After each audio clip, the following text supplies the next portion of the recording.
Henry just won his 5th belt, cementing his status as GOAT and cashing $75,000. And in this video, I'm going to show you the exact skills and setups he used to do it.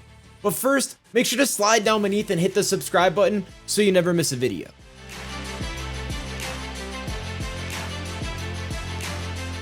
Just 3 years ago, Henry was a shy kid in the Madden 20 Classic Finals against one of the best to ever do it, Serious Mo. And unlike the Henry of today, he actually lost that final. So what happened in the 3 years since to transform him into the monster we know now?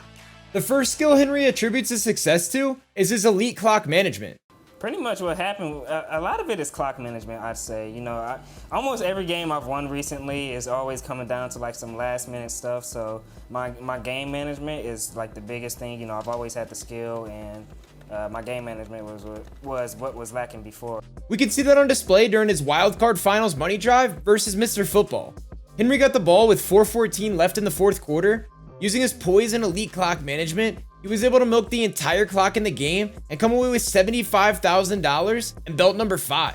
Henry has also become one of the most clutch players in the game, able to slow the game down in crucial situations and make the necessary big play. We can see that on display during his first wildcard game versus Astro. In the 4th quarter with 1:01 left on the clock, Henry was faced with the 4th and 1 down 3. He was clearly in field goal range, yet decided to just go for it. You can see when the camera pans to Henry, he is cool and calm. This is integral to his success, and you can see it's certainly much different than the shy kid going for it on 4th down against Serious Mo. And after 4 belts, Henry had already started to become the Michael Jordan of Madden esports.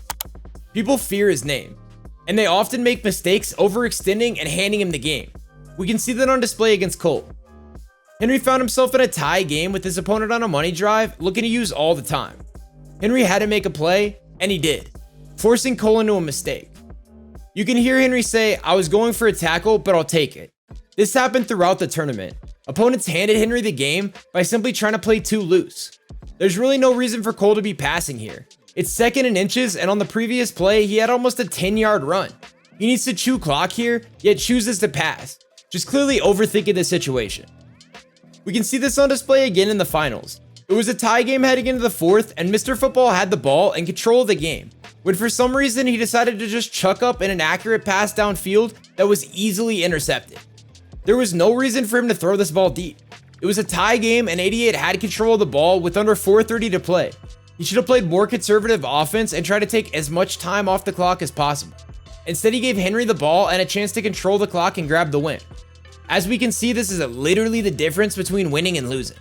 Another thing that Henry has improved on is his defense. He went from a good defender to one of the best in the world. So let's take a look at a couple of his defensive setups. First off, we have the base look he used against Astro. Henry came out in 3-3 before audibling to 3-3 wide. The reason for this is because the 3-3 wide formation, you're unable to put safeties in and outside linebacker. So Henry comes out in 3-3 man aligned and audibles over to get the correct personnel and look on the field. Henry's base call from this is to put 1 safety in a deep 3rd, 1 in a deep half, then press and shade outside. He uses the deep half to help defend corner routes and streaks, making sure he doesn't get bombed over the top while still providing a significant pass rush. You can see here he places the half to the bunch side expecting a corner route and streak, and he's correct. Henry's objective here is to make his opponent work and put together a slow and methodical drive. Moving into the 2nd quarter of his game versus Astro, Henry noticed that Astro was repeatedly trying to run a smash out concept. This is where the outside wide receiver runs an out route with the man to his inside running a corner. To adjust to this, Henry decided to switch his outside corner from a man assignment to a flat. You can see it plays the out route perfectly. The right side of the field is absolutely locked down, and the pressure causes Astro to throw a D-line pick. Henry also runs a variation of this coverage against Mr. Football. With 4:23 left in the game, Henry comes out in 3-3 and audibles to 3-3 wide before manning up his safety on the wide receiver and the outside corner on the running back. He then puts the left side safety in a half. This look turned out to be extremely effective as Mr. Football sent all his routes deep. You can see everything but maybe Y is bagged, and under pressure, 88 makes a terrible read and just lobs one deep. The last look I want to show you is an extremely interesting cover 3 setup.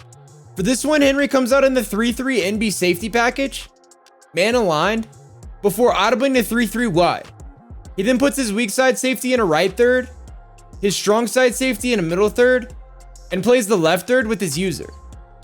This is an interesting look that Henry only uses one time in this game. He mixes it into Confuse Astro, and you can see it works, as he's forced into a throwaway. And there you have it. That's how Henry won his 5th belt and became the GOAT, by using his elite clock management, being clutch, and his unique ability to strike fear into the hearts and minds of his opponents. If you liked the video, maybe check this one out, where I go over the #1 overall draft pick and all the possible scenarios.